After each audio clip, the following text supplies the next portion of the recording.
What up, guys? I am so sorry to be late. I swear I was actually on time, and then I made a really bad mistake. I was on time and I made a mistake, and then I had to fix the mistake. And so it took longer, and I'm sorry about that. Naruto says the conservative Tim Walz talking points has now shifted to he's lying, he never went to war. Oh, I thought they were just still on Tampon Tim. Yeah, the big strategy for beating Kamala Harris and Tim Walz is to call Tim Walz Tampon Tim. I just like I swear I know I complain about them every single day, but it's like these conservative talking points. I want to beat my head against the wall until I'm just not even aware of what's going on anymore. That's honestly how I feel about it. It's like, tampon Tim. It's like you really think that's gonna get votes? You really think that's gonna get votes? I don't know what goes through the minds of some of these right wingers. It's like they never grow out of school, and like, I understand that like making fun of people might seem like a really good thing to do when you're in middle school. I get that, maybe even in high school. But yeah, yeah, I had DUI 30 years ago. Oh my god. He had DUI and he put tampons in the boys' room. It's like no one really cares. No one really cares. Like the best they have on this guy, it is mind-boggling. The best they have on this guy is DUI 30 years ago. Yeah, yeah, he's fat. He's fat. Like this is like and Tampon Tim. Even Megan Kelly was like, Tampon Tim. Yes, that's it. That's Megan fucking Kelly. It was like, Tampon Tim. Yes, that's the name. That's the name. That's it, guys. That's it, guys. We got it. It's like, oh god, just shoot me now. Not really. Not really. Not really. But I'm over it. Yeah, I'm over it. Yep. Mm-hmm. Yeah, true. True, Joseph. True. Anyway, this con retardia is seriously blackpilling. Let's cheer the mood with trans activism. Who is ready for a day of trans activism? We have several hours of trans activism ahead of us, and for some strange reason, it will actually be more pleasant for us to watch the trans activism than it is to watch the conservatives try to beat Kamala Harris and Tim Walz. Like I don't know if there are enough drugs in this universe to get me through the next several years, but we're going to give it a try. Anyway, so the reason that I was late was because we are doing a spy stream later. We're doing a spy stream starting in about an hour and a half. And the thing is, I have to set up the spy stream ahead of time to get people out their access credentials. So everyone should have gotten an email. If you're a supporter on the Substack, you should have gotten an email with your access credentials. If you're on Locals, Patreon, Twitter subscriptions, or YouTube channel membership, you all have gotten posts with the access credentials. But what happened, everyone needs to double check. What happened is I accidentally started the spy stream when I meant to start this stream, which means the link that I sent out for Spy Stream earlier had to be updated. So the mistake I made when I was starting this stream is there were two different streams I could log into in StreamYard. I accidentally logged into the Spy Stream one rather than the one we're doing now. And it was like one of those things where as soon as I hit the go live button, I was like, no, don't do it. No, take it. It's like the moment you make the mistake, you know it's a mistake, but it's already too late to stop it. That's what I did. I accidentally I sent out the link earlier. I accidentally started the spy stream. Obviously, that's not the stream we're doing right now, but I had to shut that link down, and then I had to go create a new link, and then I had to update all the posts on all the social media sites, with the new spy stream link. So they all should be good, but what I need people to do is especially if you're on Substack, you don't want to go by the link in the email. You have to actually go to the Substack and find the new link. And I'll send out a reminder to people saying, "My B, I messed up. Here is the actual link for spy stream." I'll send out a chat reminder, but that's the deal. So you just can't go by the link in the email. You actually have to go to the platform to find the link. I'm sorry. I very rarely make mistakes except for typos. Typos don't count, but I did today. And so everyone's just going to be got to be a little extra aware, okay? Because I do want everyone to come to the spy stream tonight because we are going to be going inside a live leftist training in about an hour and a half, and it is all about trans and kids in schools. Really, because Matt Walsh assured us, didn't Matt Walsh say like a week ago, guys, we have beat the transgender movement. We won. It's over. There's no more trans movement anymore. Matt Walsh of the Daily Wire assured us this was all over, and yet I have access to a private leftist teacher training going on in an hour and a half where they're literally talking about trans and kids in school. So we're going to go inside that. We're going to see what they have to say. If you want to get access to that, again, head over to the Substack. Please make sure you go to the platform. It is Carlyn, KARLYN.substack.com, and sign up for a supporting membership. This is a supporter exclusive stream. Spy streams are almost always supporter exclusive because it just cuts down on a lot of problems, and I want to give my supporters a little bonus by having an extra stream. And so head over there. We're going to be getting started in about an hour and a half, but we do have other stuff we're going to be doing today leading up to that. Naruto says, I saw the Blaze did a story on Tim Walz and sexual orientation, including, well, you know what? Are they calling him so it's that one that Exclusionary did? Good. Glad so. I'm glad to hear that at least one conservative outlet is covering something that is actually real and relevant and not just going, he's fat, tampon Tim, he's old, he has a DUI. I'm glad to hear that at least one person is on the ball. Indeed. Anyway, so we do have stuff to get into today before we do spy stream, and what I thought we'd watch is a little bit of a shorter video, but that's okay because we have a limited amount of time today. This is from the Human Rights Campaign. This was actually updated to their channel 2 days ago. Human Rights Campaign is a progressive group. If you're not familiar with them, hang on, what's this queer collective stuff? What's this? We'll look at that later. Anytime I see the word collective, I'm like socialist. The Human Rights Campaign is not socialist, I would say, but they're definitely progressive, and they probably have socialists working for them. And this is one of the main like gay rights groups that's been around for a long ass time, and now they're kind of turning into, or have been for a while, turning into like the queer rights, more trans rights sort of thing, because gay rights are pretty much already solved. Like they don't really need to do that anymore.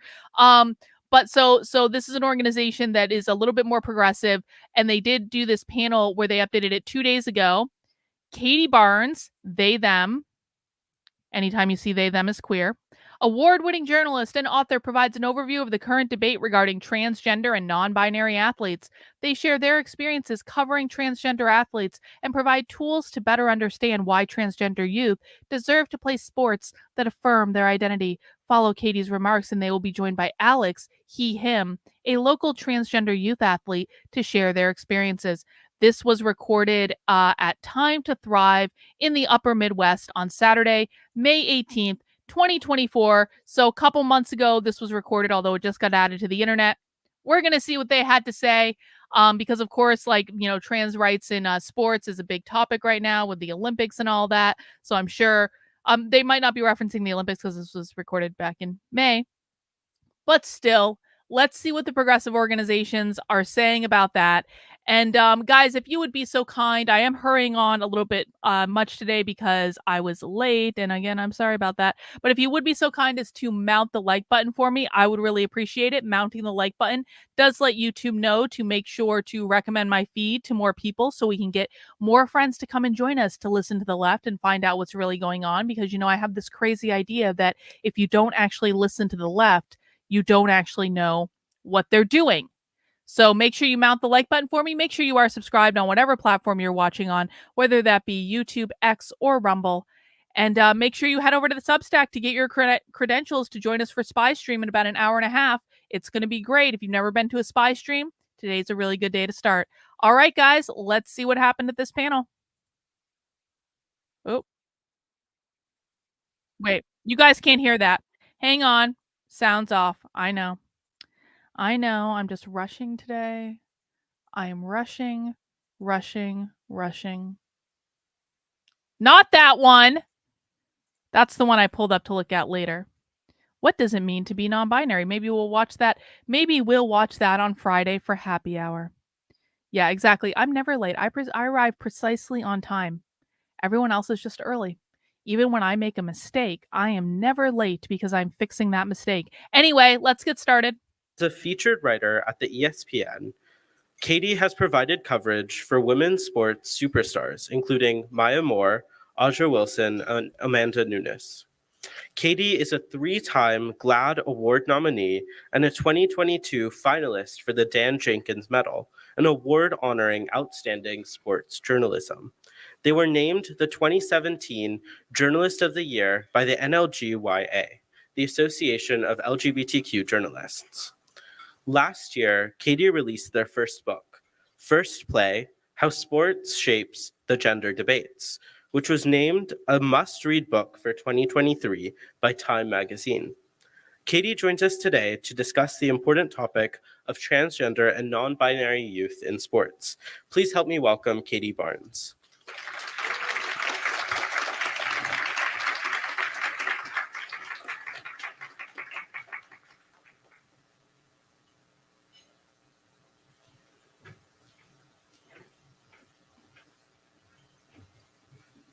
Sports sat journalist. on the wrong side of the room. I had a long walk. I did not Sports plan journalist. that well, so my apologies. Just saying. First, I would just like to say how wonderful it is to be back in the Midwest. I am actually from Indiana. My grandmother lives in La Crosse, Wisconsin, and I am a very, very proud St. Olaf alum. Yaya. Yes, thank you. Well, we're going to see if the clicker wants to be friends. Oh, it does. Yay. Okay. So you heard a little bit about me. I am a feature writer at ESPN, which just means I write very long stories about really dope people. And I have spent a lot of time, more than most, thinking about transgender athletes and writing about trans athletes. My first story published in ESPN, the magazine on high school transgender athletes in 2018, after about 2 years of reporting, which doesn't feel like it should count as like a very long time, but in this particular topic, it does. I am also a really big sports fan, and I like to start from that place. In particular around women's sports. I think, oh, thank you. I didn't know that deserved claps. But yes, watch more women's basketball. Shout out to the 2-0 Minnesota Lynx. But, I grew up loving sports. I do love sports. I love women's sports.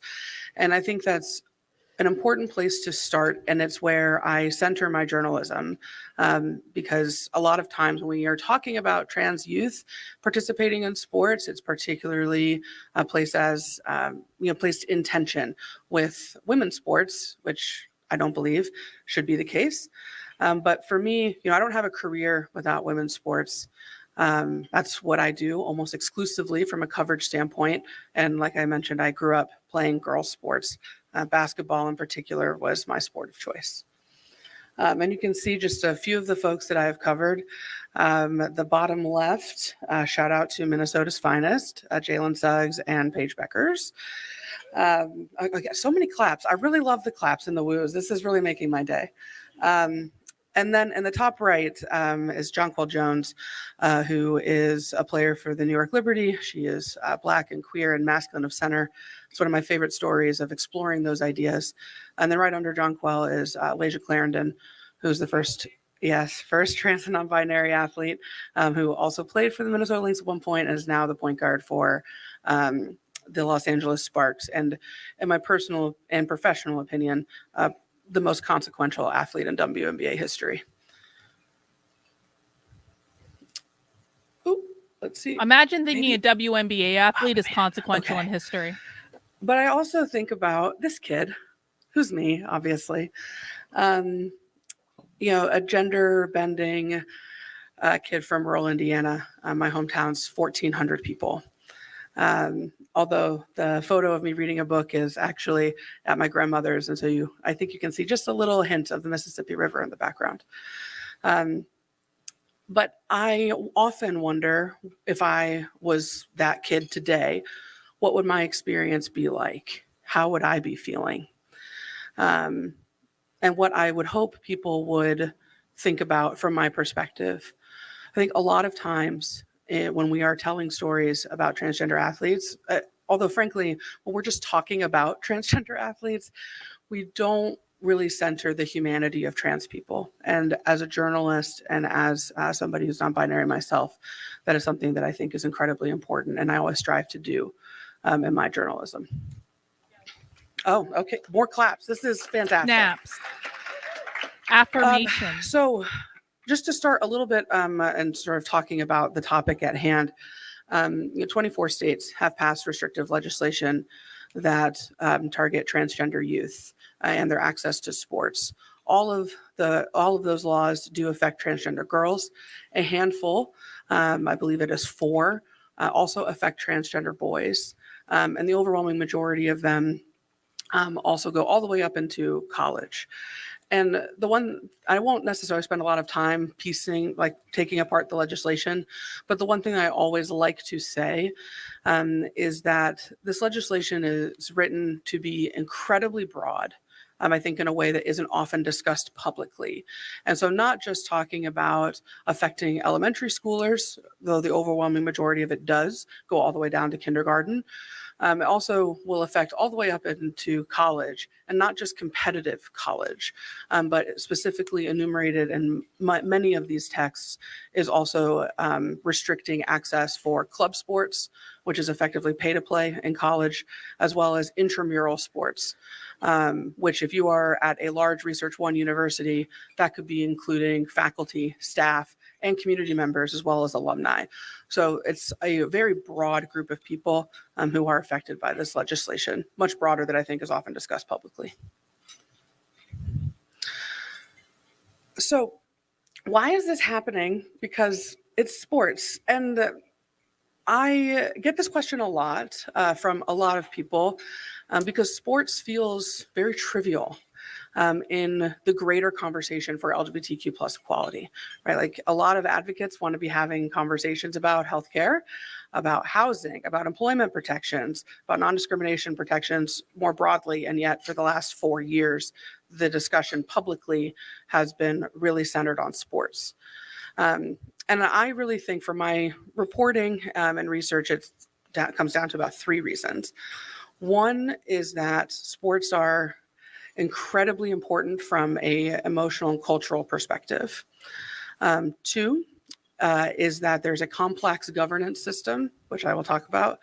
And then the 3rd is that overall, from a community perspective and a movement perspective, there's a lack of investment. And I don't mean that as a criticism. I'll come back to that. So when we think about emotional and cultural touchstones of sports, we've gotten a lot of woos. I've been honestly pleasantly surprised. But how many of you consider yourselves sports people? A lot of woos. We love that. Okay. For me, I think sports are sports are a big deal in that we have our hereditary fandom. It's just really hard to read my bullet points. But hereditary fandom. We pass down our ideas of who we root for. And for me, that was a huge connection to my father. He's a big Miami Dolphins fan, and he has cursed me with that fandom for the rest of my days. I should have gone with my mom. She's a Packers fan. I would have had a much better time. I know, I'm sorry. Go Vikes, I guess. But sports are very successful in terms of telling a lot of stories. They connect us. They are community builders. In that just in this moment, right? Some of you really loved the fact that my mom is a Packers fan. Others of you did not. And there are bonding points on both sides of that equation. And so that is reproduced throughout our society in a very big way. Sports is one of our last vestiges of monoculture, whether we're talking about, did you watch the game, whatever the game means to you, or there are 2 game 7s tomorrow. That means something very specific in our parlance. And then the third point, and I do want to spend a couple minutes talking about it, more in depth, is that sports is uniquely situated in terms of reproducing important ideas about gender that we lift up through culture. And so thinking about how we code sports as being like football is masculine, right? And all of the masculine feelings that come with that. And in this conversation in particular, we think about what quote unquote men are good at. And it gets really boiled down to this idea that is often discussed, that any person who's assigned male at birth is a better athlete than any person assigned female at birth in all times, in perpetuity, forever. And that idea, as gender essentialist as it is, dominates much of the discourse around legislation. And frankly, I do believe it is one of the reasons why that legislation has been so successful. Pop quiz. Because hang on. Pop quiz. What does gender essentialism mean? I think I know the answer to this, but I want to hear what you guys have to say. What do you think gender essentialism means? Because I suspect we're going to be hearing that term a lot more in a lot of other contexts. What do you guys think gender essentialism means? Well, I know you're a gender essentialist. I hope that we're all gender essentialists here. What does it mean?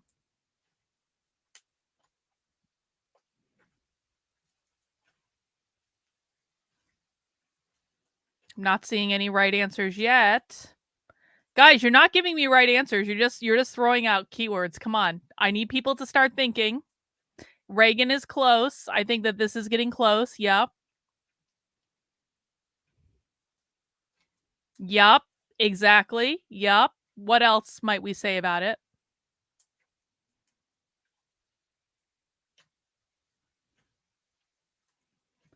Exactly. The male and female binary is natural.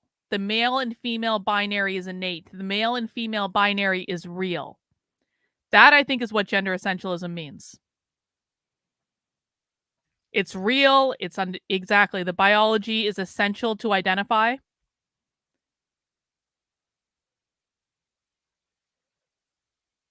So it just means that the idea of male and female is a biological reality that is real, that is not fake. And that's why she's kind of like railing against gender essentialism, because remember, the queer Marxists, the queer activists, they want to abolish the gender binary. The gender binary means men and women.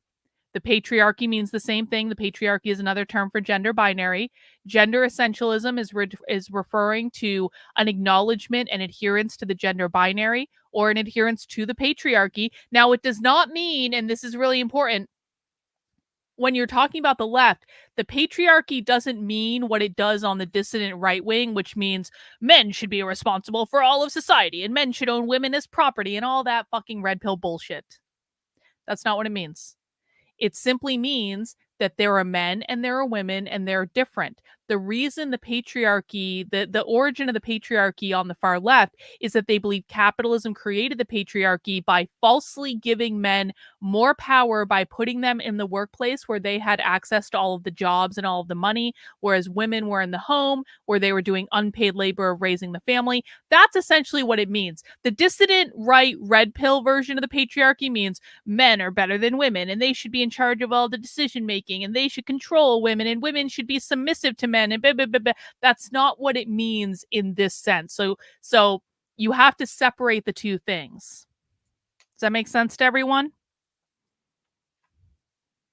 Yes, they want to get rid of the gender binary. That's why she's calling it gender essentialist as a slur, because they don't believe the gender binary should exist. As a reminder, the main goal of queer Marxists, queer activism, is not to groom kids, it's not to sexualize kids, it's not even to medically transition kids. It's to get rid of the gender binary entirely, get rid of the idea of men and women, create a world in which everyone is they, them, everyone is a non-binary gender. Non-binary means no binary, because they believe that the only way they can achieve gender equity means flattening the hierarchy, putting everyone at the same level. It's code for Marxism.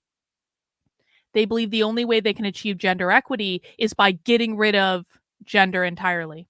And then everyone will be at the same level.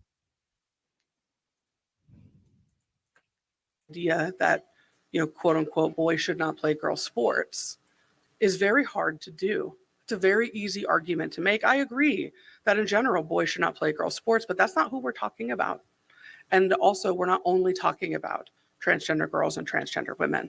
There are a lot of people who are being restricted from their ability to play sports. And this conversation is really affecting a broad base of people, including cisgender girls, in terms of how we think about just what it means to be a girl, what it means to be a woman who's allowed to fit into that box, and then how we police a boundary that is being set across the country. That level of scrutiny, that level of policing is being placed onto children in a way that I don't think is truly being understood from a ramification perspective. And now that a lot of this legislation has been in effect for multiple years, we're seeing that play out in very damaging ways. All right, I got to pick it up. Okay. Complex governance. A lot of you are sports people. One of the things that I have realized is that sports are weird. Like, they don't make sense from a governance perspective, in that if you are somebody who has no idea what's generally how sports work, and then I'm telling you how sports work, a lot of people just look at me like, what are you talking about? And I didn't realize this was a thing, honestly, until I went to go visit my wife, who was then my girlfriend, who was not a sports person. I did win the war. That, she was not a sports person at all. And I was like, boo, I need you to get a TV. It's March Madness. It's spring break. I need to watch March Madness. And she goes, okay. So she borrows a TV, sets it up in her room. And I'm like, this is great. So I go and she's like, cool. What time is the game? I was like, the game? The games are all day, every day that I'm here. She's like, cool, pick one. And I was like, okay, well, we got to talk about this. And that's just a small example of how, if you're not in the sports bubble, it can be very hard to fully understand what's going on. And from a policy and legislative perspective, that I think one of the reasons that legislation and in general restrictive policy more broadly has been so successful is because there is such a complex structure, right? So I start at high school, but younger than high school, a lot of sports for young people aren't actually happening through schools. They're happening in communities, and they're happening in your local rec center. I played I played basketball at the Boys and Girls Club when I was 8 years old. That was my first competitive sporting experience. So who's setting policy in that space? Are they looking to state law? How is that going to affect 7-year-olds outside of a school structure, right? And so those kinds of conversations are happening at a community level, and that is very difficult. I would imagine it's very difficult to do because folks are confused. They don't really know what's going on, what the rules are, who's in charge of setting those rules. And so then moving up into high school and to schools broadly, depending on the age, dictated by school. High schools all have high school associations in the various states, and that's at state policy level. For states that do not have any kind of legislation on the books, their high school association sets the policy. And that runs, and for those states that don't have laws, some of those high school associations have restrictive policies, some of them have case-by-case policies, some of them have inclusive policies, Minnesota being one of them. And then moving into college, there are multiple associations which now have different policies, which I will come back to. And then in addition to state law, which can supersede those policies. And from a professional sports perspective, a number of professional sports, they all set their own rules. From a team sports, North American team sports perspective, they're not really engaging in this dialogue at all. From a policy perspective, including women's sports, but men's sports are we don't have gender policies because they aren't technically men's leagues. So they just kind of don't engage. And then at the Olympic level is where we're seeing a lot of movement in terms of international federations setting their own policies, which then trickle down to national governing bodies, which then trickle down to how club sports are going to have their policies set.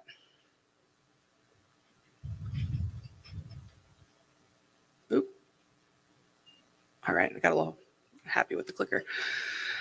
And then I think these topics compound themselves in that when we think about queer and trans folks broadly, sports historically has been a site of trauma for many of us. Site of trauma. It's Site of not not been being a welcoming affirmed. space predating this particular moment that we're in. When this person says, when this they them says trauma, basically what they mean is they didn't get their way. It's not that there was anything truly traumatic that happened to them. It was that their gender wasn't affirmed, or they didn't get what they wanted, or someone told them no, or something like that. Because remember, these people believe that everyone who is trans or non-binary or really anything should be affirmed and told that they are absolutely correct and given anything they wanted at all times. That is the definition of trans joy, is being affirmed for who they really are. And so consequently, it becomes very hard to kind of look around and understand how to marshal resources when it comes to, critiquing legislation such as what we have seen being passed across the country. But in that sense, I think it's important to acknowledge that we can learn about sports. I highly recommend that we do learn about sports. And that sports are important. From a reporting perspective, I have found that it has been hard for folks to come up with an answer for a lot of these arguments that are being made. But I think it's important that we continue to do so because from a reporting standpoint, the states that have enacted such legislation more broadly than just sports started with sports. It's been a very effective Trojan horse in that way. And I think it's important that we continue to have this dialogue. I can't read what that says. Oh, what's happening now? Thank you so much. Good looking out. Okay. The NAIA, which is a small college organization, it's a governing association that has a number of small colleges within it, has effectively banned transgender women from women's sports. I don't use the word ban all the time. I usually use restrict. I think that is more accurate. In this case, ban is the most accurate word, in that the eligibility criteria is being set at birth certificate. It was a very big move for that to happen. It's caused a lot of people to be very worried about the NCAA, which is currently in the middle of 3 phases of adopting new policy.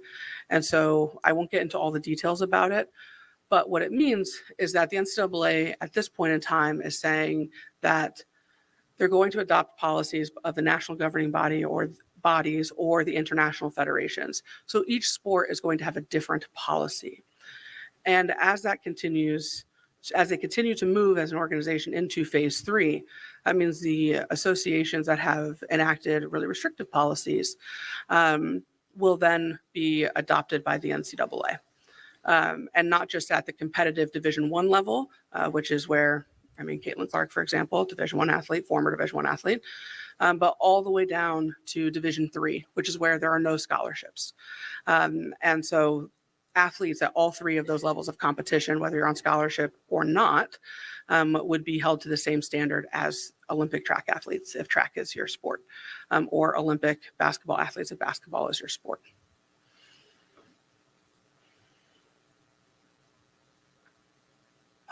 And just to summarize, the International Olympic Committee has moved to a place of sport-specific policy as well, empowering the international federations to set their own policies. So your sports and where you live and your level of sport all dictate what policy you're playing under. And it's leading to a lot of confusion, especially as athletes age through the different competitive areas of their sports. But as I mentioned earlier, what it is also doing is bringing a level of scrutiny from that we would typically see at the Olympic level in terms of discussion of bodies and the policing of testosterone levels and talking about bone density and Q angles and all of these things that we talk about when we examine, well, not really examine, but the things that we talk about when we're talking about how amazing of an athlete Michael Phelps is, how amazing of an athlete Katie Ledecky is, putting that scrutiny down onto younger and younger people and children as a means of arguing for restrictive policy. And we don't it's so early. We don't have studies to say how that will affect folks, but I have a sneaking suspicion that it's not awesome. And so altogether, we're in a very restrictive environment. But, there are kids that are still able to play, maybe. And so I tend to be the doom and gloom around policy and legislation. I know that that's it's tough sometimes, but when I think about, the students that I've been able to interview who have advocated, some of whom we've heard from already today, someone who we'll hear from in just a few short moments, it's those student athletes and young people who give me hope. And who keep me going in terms of continuing to cover this topic, even though I know it's personally difficult for all of us. So that is just the overall landscape. But I'm very excited that we're going to welcome up an athlete to share a little bit about his story. And so I'm going to welcome Alex to the stage. Claps for Alex. Everyone clap or do snaps. Thank you. A press person in the house. I did not bring books to sell, but if you are interested, QR code, you can scan it, get it at Bookshop. We support our indies. And I promise the book is actually it's exciting. It's actually funny. I'm somewhat funny, but the book is funnier. So yeah, anyway, thank you so much. And Alex, happy to have you.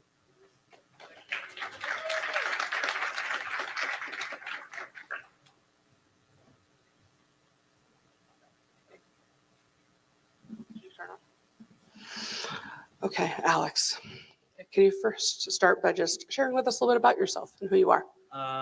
My name is Alex Bertram, and I'm from Minnesota, and I am a transgender athlete, and I do competitive swimming. Yeah. How would you describe yourself as an athlete?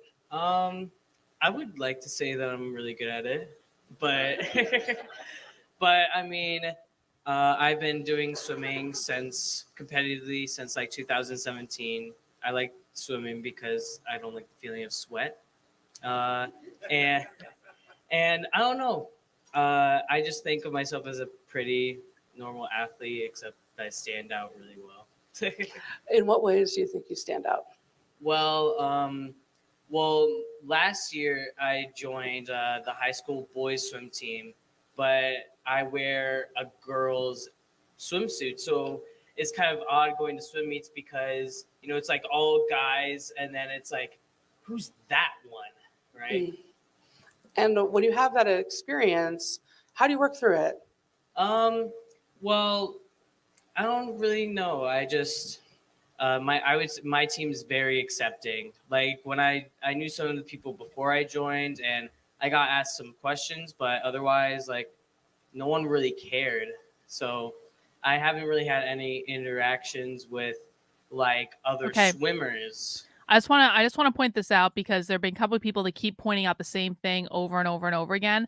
I'm not like angry at you guys for putting these things in the chat, so I'm not trying to give you like a stern talking to or anything. And I know I'm probably getting accused of that. That's not what I'm doing. I just want to point out that if these were the arguments that were going to defeat this, they already would have.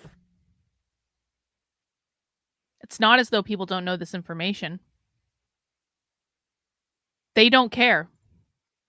They don't care that these are open leagues. They don't care that there are some sports that have both men and women. They don't care that there are female football players. They don't care that there are female. They don't care. They don't care. And you can keep making these arguments until you're blue in the face, and exactly no progress will get made. Because if progress was going to get made based solely off of those arguments, it already would have happened. You need to understand the people driving this activism do not care about having a logical, rational discussion. They will not respond in any way to being debunked. Their goal is to abolish the gender binary and create a world of non-binary people, because that's the only way to achieve gender equity. That is the goal. That is what this is all about. That's what this entire movement about trans kids in sports is about. It's about abolishing gender entirely. And anything that does not, like anything that gets in the way of them achieving that goal will just be instantly dismissed. What we need to do is to educate people about why this is happening, what the purpose of this is. It's not to erase women. Well, it is indirectly, but it's not to erase women exclusively and have a world in which men dominate women. It's not. It is to erase all gender. It's to erase men and women. Gotchas don't work with people who are ideologically possessed. This is why the left keeps winning and the right keeps losing. Because the left has goals. They have a vision.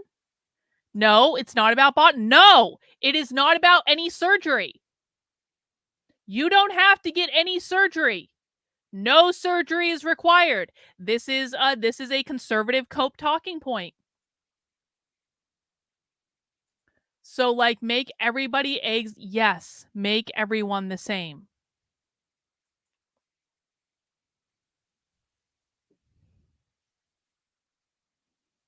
Okay, how much have the wine moms actually done to solve this problem?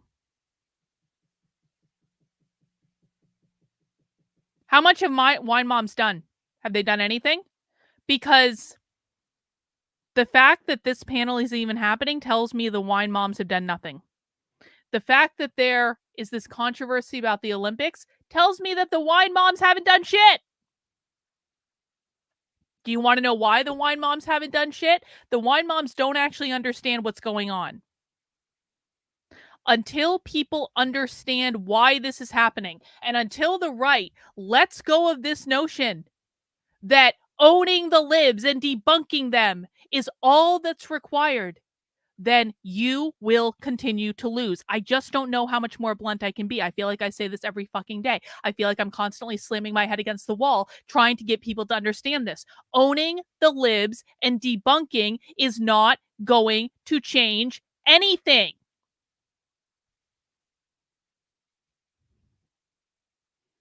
We need to be educating people about what is going on. And you guys can argue with me all you want in the chat, and you can have your feelings about what I'm saying.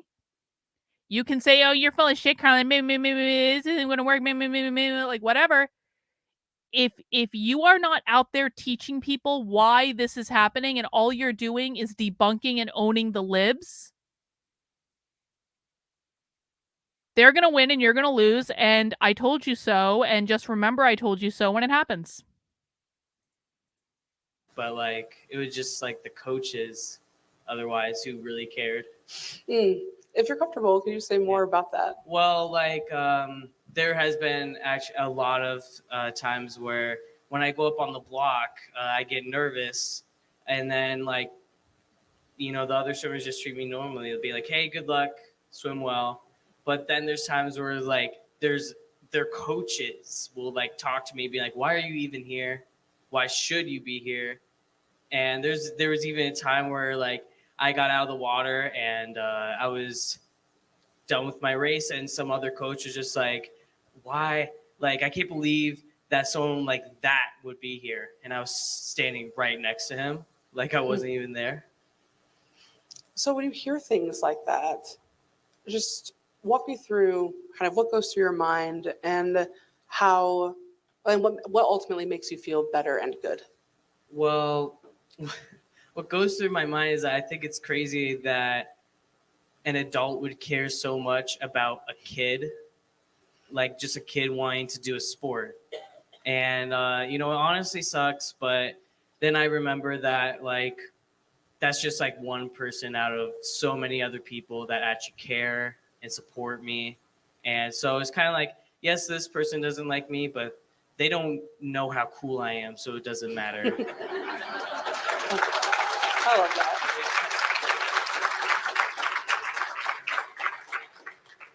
How does being in the water make you feel? Well, I mean, it makes me really happy. I love, as odd as it might sound, I love the water. It actually keeps me alive. But I also just like swimming in general. It's just like I met a lot of my close friends from swimming, and I just like to do a lot of water activities. So it just makes me feel happy and like I belong there. You mentioned that your teammates are supportive of you and you have a good sense of community within your team. What is something that your teammates and coaches have done that give you that sense of belonging, make you feel included? Well, my coach, before I joined the boys swim team in 7th and 8th grade, I was on the girls swim team. So before I did join the boys swim team, me and my parents decided to talk to the main coach, and he was just like on it. I was expecting for it to be a very awkward conversation, being like, yeah, so I'm transgender, and he'll be like, what's that? Bro, do you know what I do all day, every day? I repeat the same exact fucking thing.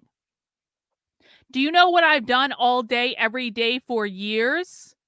I repeat the same thing over and over and over and over and over and over and over and over and over and over and over and over and over again to audiences that don't want to listen to me, that don't care, that only want to own the libs, that don't actually give a flying fuck about anything, that won't actually do anything to fight back, that are allowing these people to win. So don't fucking tell me how difficult it is to talk to people. I literally do this every fucking day of my fucking life. If you can't have a conversation with people, then you are of no use to me at all. Go watch the fucking Daily Wire or any of these other brain dead fucking conservative pundits, or go suck Tim Pool's cock or do something else. But if you are not willing to go out there and teach this information, you are of no use to me at all. What I need are people who are willing to learn this information and then go out into their communities and teach this information. And if you are not willing to do that, I don't care what you think, and I don't care what you have to say. Do I have to be any more clear?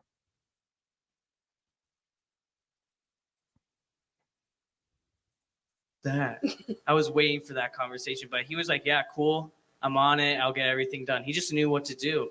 So it just made me feel just so like wanted, that he actually like knew what to do and he had the right questions to ask, and it just made me feel like a part of the team and not like just someone who wanted to join the team. Okay. As an athlete who is trans, what are the most important things for you? Well, the most important things I would say is I just need like the support from the team. I mean, my team is just so. Do you think that people don't look at me like I'm crazy all the time? Do you really think people don't? Do you know that millions of people think I'm crazy?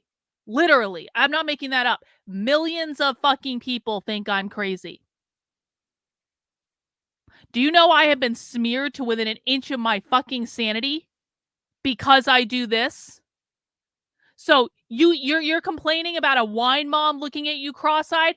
Bro, do you expect me to have any sympathy for you at all?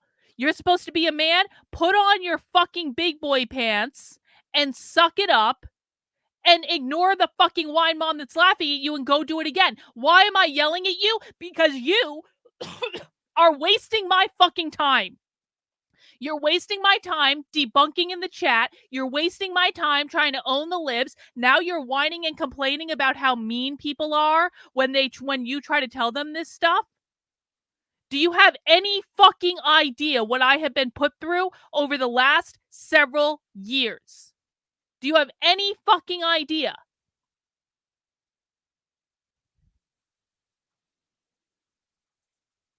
Jesus Christ. This is why we're going to lose. This right here. Because most people are absolute fucking pussies who expect the world to fucking coddle them. Or they just don't give a fuck. Or they're just trying to be entertained as the world fucking burns. This is why we're going to lose. Because no one is actually doing what is required to fucking win. And I don't know why this is confusing to people. The left wins because they don't behave like the right.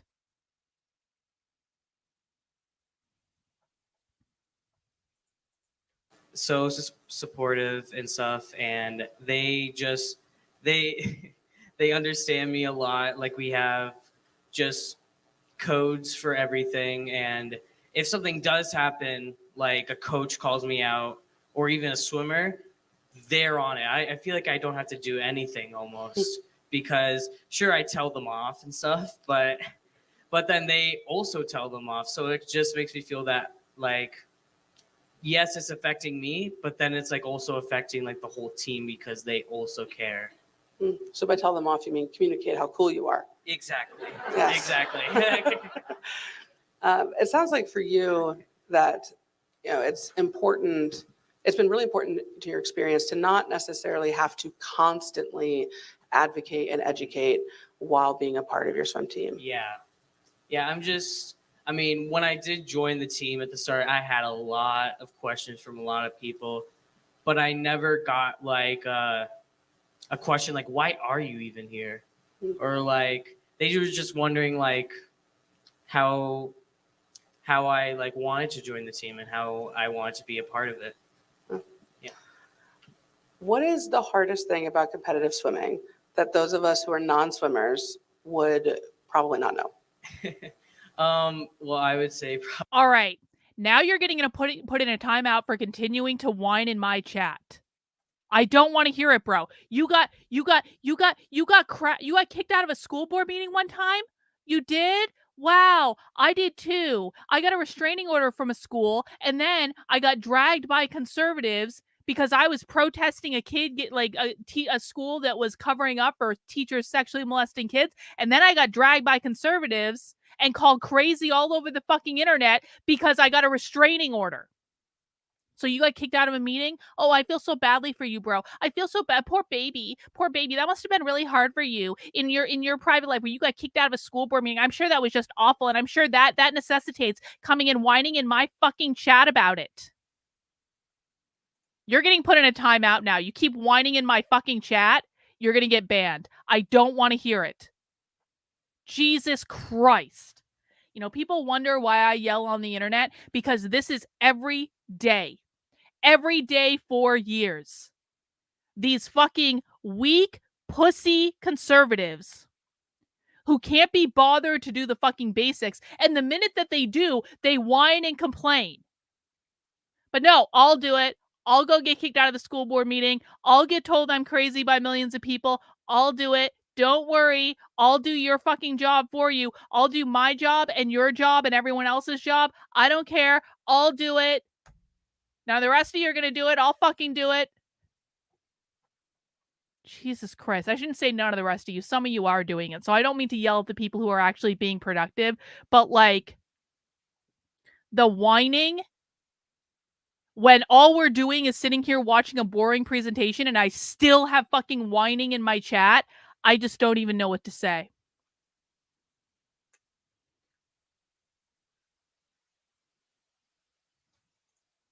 probably breathing in between the races. But I mean, I would say like for being a trans swimmer, it's really difficult because especially like I would say for like trans men and trans women, you really stand out if you joined the team of your gender. Like trans male, I joined the boys swim team. Like I'm around a bunch of guys in like really odd speedos and stuff, and then I'm just in a girl swimsuit. So, so I really, it's just kind of difficult when you stand out because at the end of the day, it's like everyone else is swimming just like I am. But then it's like I feel like more people are just watching me because I stand out more and stuff like that. As somebody where that you are standing out, right? Just by the nature of the uniform.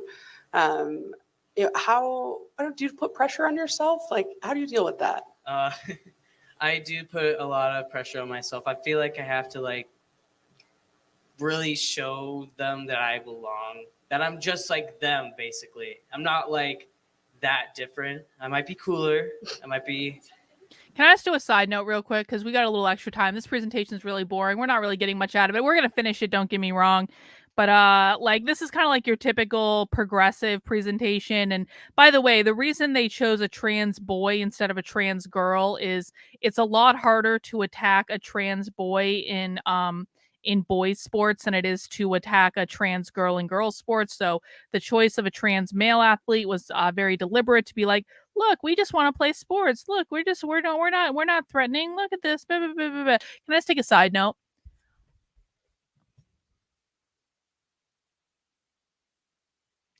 I think being around more men that are like on the dissident right more has really made me much more aware of what pussies most men are. And I'm not talking personally to any men in the chat.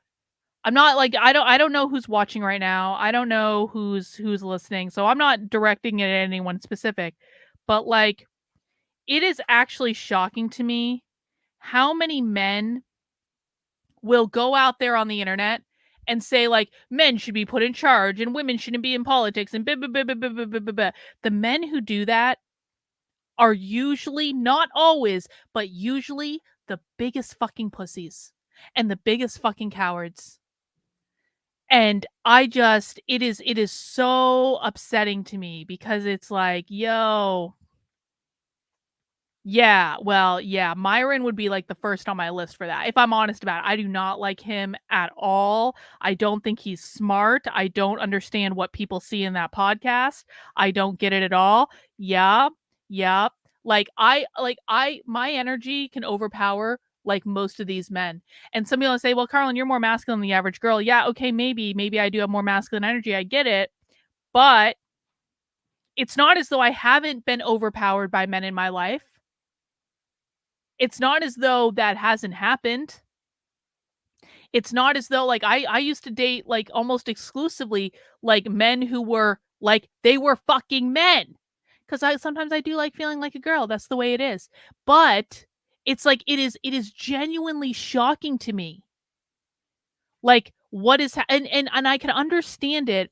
I can understand it from the perspective of like looking at leftist men, like you have those soy boy men who are like feminists and they're not masculine at all and all this stuff. Like I can understand that, okay? I know those men are pussies. I know I can manipulate them if I want to. I know I can control them if I want to, whatever. I was really hoping that on the other side of things were these men who are like, oh, men should rule the world and women shouldn't be involved and we know everything and men are the natural leaders of the world and blah, blah, blah, blah, blah, blah, blah, blah. I was really hoping things would be different, but they're actually worse. It's actually worse. They're like the men on the right are actually worse than the men on the left. And it's just like it's shocking to me. It's shocking how weak well, and that's why because the men on the right, they don't respect women at all. They don't like women. They think the world has ruined women. They classify all women as the same. It's like when I'm old enough to remember a time when men understood that there were different types of women. And I know because I'm a tomboy and I hung out with boys a lot. And so it was like there was an understanding that there were different types of women. And some women were cool and some women were bitches. And that was basically the dividing line. And so I understand that there are a lot of women who just suck now. I really do get it. And on some level I sympathize. But when you have these men that are just not only are they broadly stereotyping about all women and assuming all women are the same, they look at all women like they're the same. I can't imagine a world where I look at all men and I say, you're all the same and you all suck for reasons X, Y, B, and Z, even though a lot of the men that I've been encountering in the past, year or so actually even more than that, like really suck. Like, no, I won't even say the year. Since I've been on the fucking internet, like a lot of these men really, really, really suck. They suck on like 19 different levels. But when I meet someone, when I make a new friend or whatever, I don't look at that person and then blame them for everything that's all happened to men like ever. I know I'm going on a really big tangent right now. I'm getting some feelings off my chest, all right? Like, I'm not going to judge individuals based on how much most people suck. I'm going to look at you as an individual, but I interact with these men, and not only can I overpower them easily, like it's not even hard for me, I don't even fucking try, but they also there is no sense. Like, something has happened where there is no sense that different people are different. And it's just the most frustrating thing in the world. Like, you really think that I believe that the men are going to save us? I don't believe the men are going to save anything. Like, and I said this, I started saying this like at the very beginning of when I started kind of like, becoming more accustomed to like these dissident red pill men. Is like, if you want to be leaders, if you think that men should be in charge of leading society, then stop fucking complaining about it and just go lead. Do you know what real leaders do? They don't sit back and bitch and complain and whine and cry about how unfair the world is and about if they only had the opportunity and the women were just better, then we could lead society and everything would be great. Just go fucking do it. Whose permission are you waiting for? Leaders don't wait for permission. They just go and do it. And if you really think that most women suck that much, then why can't you step into the leadership position? They're literally saying the women won't let us lead. The women will let you lead if you actually act like leaders instead of like pussies. Why haven't they just done it? Why, if it's so easy for men to rule society and they're the natural born leaders of society, then why aren't they doing it? I would love nothing more. I've said this for years. I would love nothing more than to not have to do this. I feel like I have to do this because no one else is fucking doing it. I would love nothing more than to not do this anymore. I would love nothing more than to have a world in which I could kick back and do things that I want to do instead of doing this all day, every day. But no, I can't do that. Mostly because, well, not mostly because, but partially because the men who claim they want to be the leaders of society refuse to step up and fucking lead. Why am I a better leader than most of the men who complain about women all the time? Well, Carlin, you're really masculine and you're not like a normal girl and baby, baby, baby, baby, baby. Like, okay, fine. But like, if I can do it, why can't you do it? Because at the end of the day, believe it or not, I am actually a fucking girl. And I feel like I've had to like channel my inner fucking man over the past several years to be able to do this.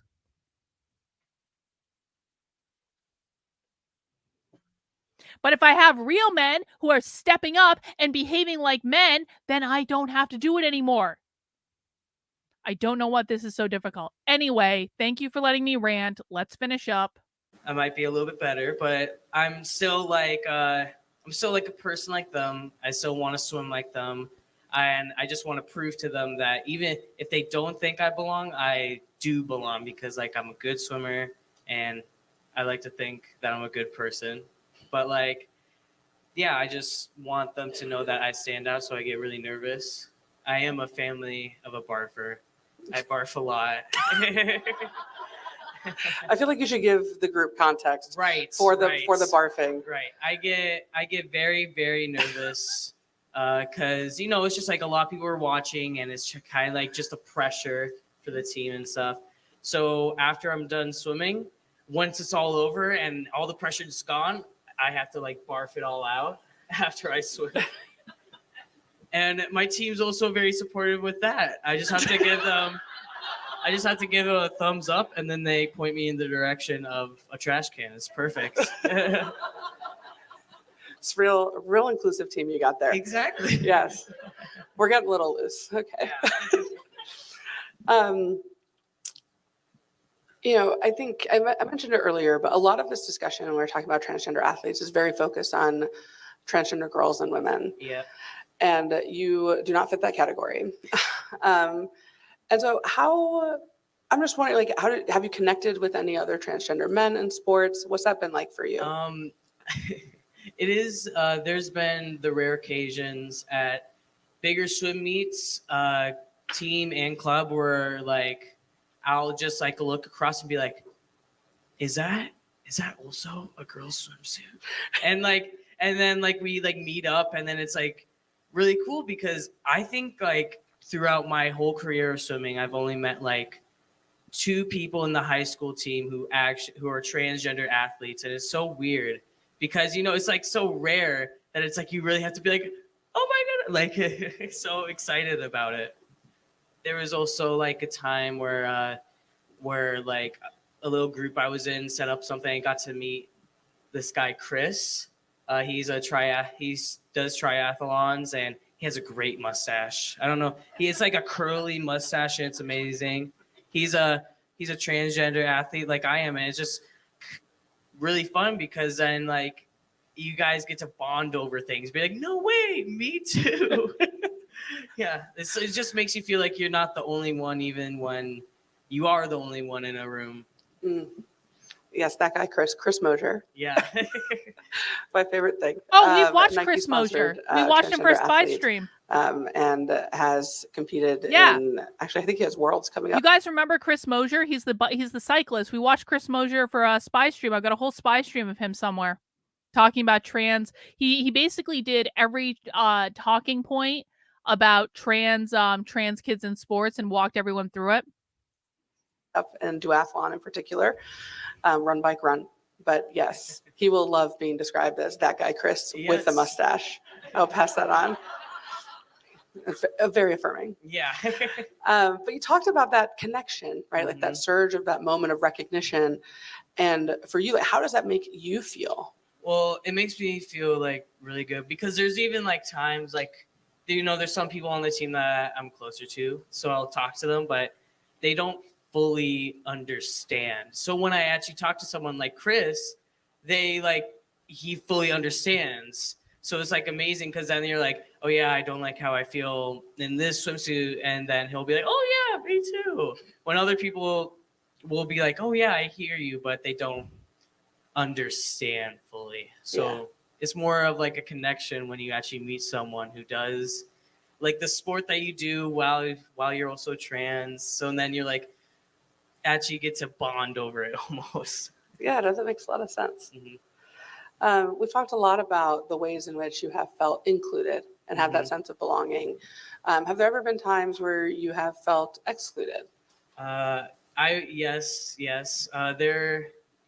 I would say especially when I was on the girls swim team, because I did get outed by a teacher on accident, but thankfully it was when I was about to come out to my parents. So when I was on the girls swim team, I came out to them then because my parents knew and I felt more comfortable. But I just kept getting misgendered because I was in a room full of other girls and stuff like that. But I wasn't like a girl. I'm a man. So, but then especially like now that I'm on the boys swim team, I feel like they care, but they don't like go out of their way to say how they don't care. And I would say more with club swimming and stuff like that. It's just like, since it's like more people, a lot more things, it gets more heavy and more complicated, I would say. Is that because of the level of competition? Not even, it's just because it's just people all around, and then they just don't understand. It's kind of like when, like, I would say Minneapolis and Bloomington and some other parts of Minnesota, they really care about transgender youth and transgender athletes. But then it's just the farther you go out, the worse it gets. And so with club, so they're in Minnesota for come this event together, like as a full state and which stuff, makes or sense. other states, people don't understand mostly, and I just kind of I feel like we need to do a deep dive into like the University of Minnesota systems and see what's going on at the universities in Minnesota, because and this is something we've done a little bit. Like we did watch some University of Minnesota stuff last year. And I clocked some of it in the wiki and stuff like that, but like I feel like there a lot of this stuff is like I feel like there's going to be a lot of weird stuff going on at the universities in Minnesota. wish they would, because I'm no different than you, really. And so when you're in those environments as an athlete, they say that, sports is like 90% of, mental Yeah. and 10% physical. And so for you, you're having these experiences, you're having these moments, that anxiety. What do you do to ensure that you can still perform at the level you want to? Well, I mean, I just like kind of bring myself back and just remind myself that, like, I've been training for like the moment I've been training for like the moment, like almost like sections or going to state, as like all the other people in the room have. Why do you think Minnesota is so leftist? Like, what happened in Minnesota to get it to be like, because it really is, it's like very communist.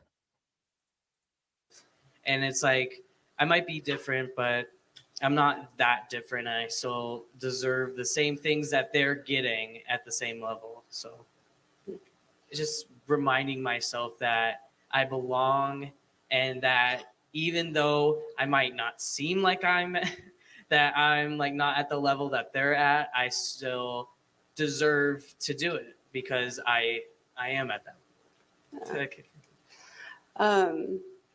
What do you, I don't know, I guess if you were talking to somebody like you or a younger trans athlete, what would you want to say to them?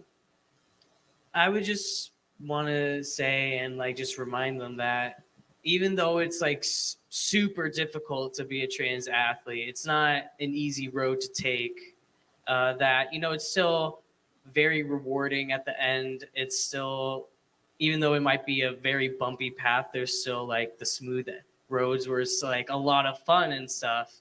It's just, I would just say like keep going with it, because I know like a lot of my friends at my high school, some of them are trans and they did a sport, but they ended up quitting because they didn't feel like they belonged. But everyone belongs, and I just wish they could get reminded of that. Okay. It sounded like we were going to get a whoop, and I wasn't sure, so I gave space. Right. You talk about that difficulty. It's not a secret that there's been ongoing public debate around this topic. And you live in a state where, from a policy and legislative perspective, you're not necessarily affected by that. Yeah. But how has the discourse and the conversation affected you? Well, I mean, it affected me because, like, it kind of hurts that in like other states, especially because now I have to think of college and stuff, that there's some states I can't go to. And it feels like I'm just trapped in Minnesota a little bit, because I mean, great state and stuff, but there's still like the bumpy roads, and it just kind of sucks that people just think that way, and that like, like, oh, they just like want to go at like a higher level, kind of like how trans women are, just being like, oh, they just want to win more, but like they still have to like go through all that stuff, and it's just like, why think that way when it's just not true? It just kind of hurts me that people think that way. Thank you for sharing that. Yeah. What are your goals as an athlete? What do you hope to accomplish? Well, I mean, I hope to be better than my friends at swimming. And I don't know, I just kind of, I hope that I can get to a very high level so I can say that I was a really good swimmer and stuff like that as a trans athlete. But then I also just want to just stay with the sport. That's also a goal, just staying with the sport. Because even though like there's times where it's like, should I quit? Because like coaches come up to me, be like, you don't belong and stuff like that. Or like even sometimes another swimmer will say like, you don't belong. Like, I just have to remind myself that I do, because they're just like, just like a couple people and like a big group of people that like really care with me and stuff like that. So Why do sports matter to you? well, it matters to me because it's a part of me. I love swimming. I mean, I take like 3 hours out of my day to swim, but it's also just because of the community that you just base yourself around of. Yep. Because See, you get to get into this like is a the group of people conservative that strategy for that combating enjoy this, the and same this thing is that why you they're do, losing. and that Fuck you this get to guy. become friends with them and just We're go through stupid winning. stuff with We're them. winning. Fuck And this. it's just like a community okay. that makes it so important. Yeah. And finally, what brings you joy? Oh, I love food. That was a very I'm gonna go to masculine Matt's Bar and response. Grill after this. I'm very excited. It's a great place, guys. And I mean, I don't know if this makes sense, but swimming also brings me joy. It's just like kind of like just simpler things that bring me joy, kind of stupid things.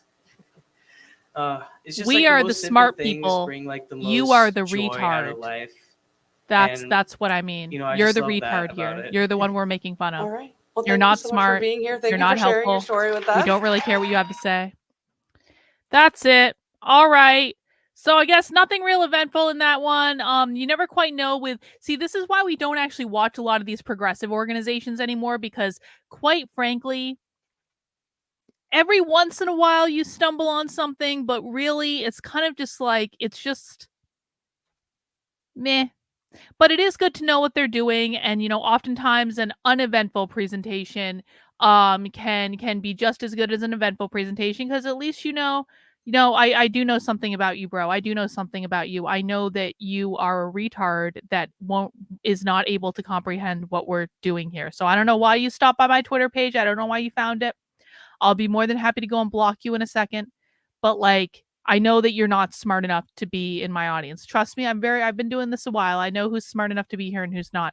Anyway, we don't have to argue with that asshole anymore now, because we are going to be wrapping up this stream in about 15 minutes. We are going to be starting Spy Stream. If you have never been to a Spy Stream before, Spy Stream usually tends to be much more eventful than what we just watched. Because Spy Stream is when we go inside a live woke training, or it's actually a socialist training tonight. It's a socialist teacher activist organization. I'll put the link in the chat on YouTube.